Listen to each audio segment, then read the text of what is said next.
Chief White, thank you for that introduction. And you know, every day you and your fellow officers put on that shield, walk out the door, and your families worry about receiving that phone call. But thank you for your service, and I mean this sincerely, your sacrifice, and sacrifice of that of your families, not just you, your families as well. And thanks to the law enforcement and community leaders here today who have helped bring down violent crime rates in their cities to historic lows. That's right, we're about to talk about what's going to happen now. You know, you just heard from the chief, and they salute these cities are making historic progress here. Last year, the United States had one of the lowest rates of all violent crimes in more than 50 years.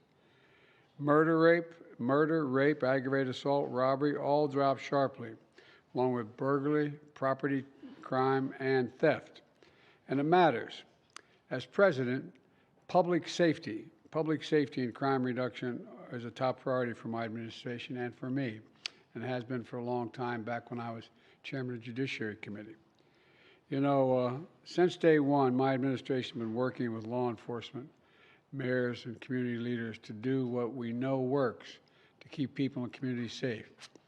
As was referenced, during the pandemic, states and cities saw violent crime rising, and their budgets were strained as they faced deep cuts in law enforcement and public safety. But we stepped up, thanks to my American Rescue Plan, which I might note not a single person on the other team voted for. We provided $350 billion that was available to deal with these issues.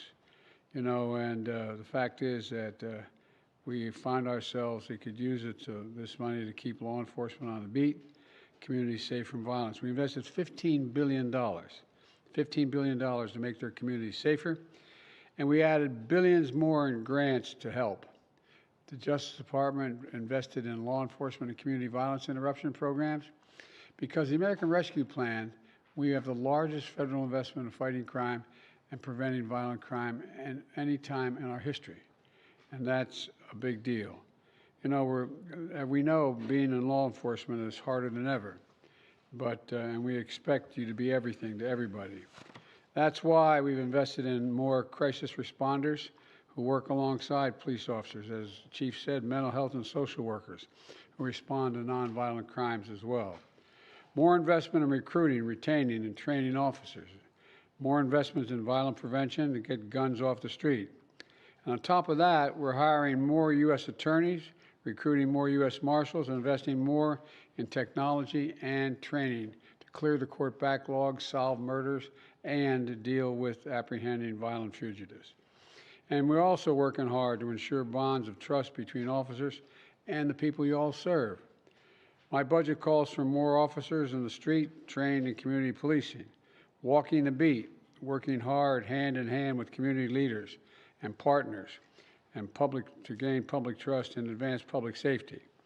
The chiefs in this room know that when their communities trust the police, we can solve a hell of a lot more crimes a hell of a lot faster. That's why I signed the historic executive order to advance executive and accountable community policing. And it's very effective so far. You know, and I'm going to continue to call on Congress to pass the George Floyd Policing and Justice, the Justice and Policing Act, so we can make police reform the law of the land. We also made historic investments in proven strategies to interrupt and prevent crime and violence in the first place. These programs use trusted messengers, including people who are in the neighborhood, people who have been incarcerated and released now, people who have been through it, people who know what they're talking about. And we have a track record of reducing violent crime as a consequence of that by 30 to 60% where those programs exist. And finally, my plan goes after the scourge of gun violence in America. I've taken more executive actions to stop the flow of illegal guns than any other administration in history.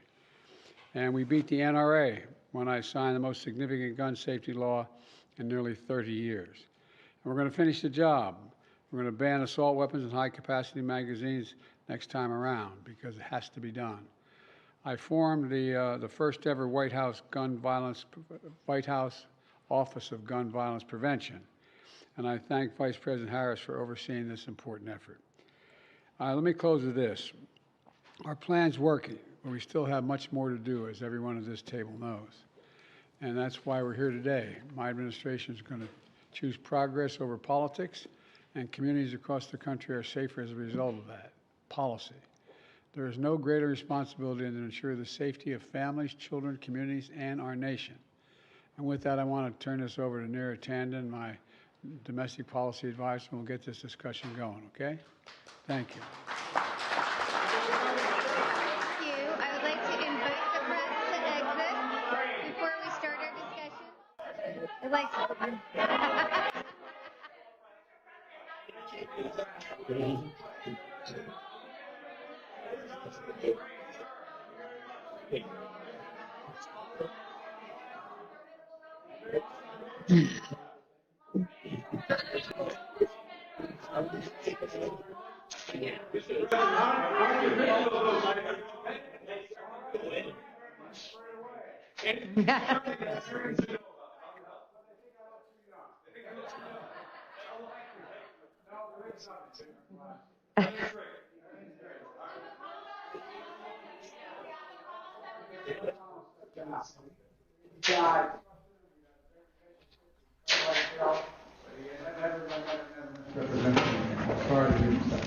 Thank you.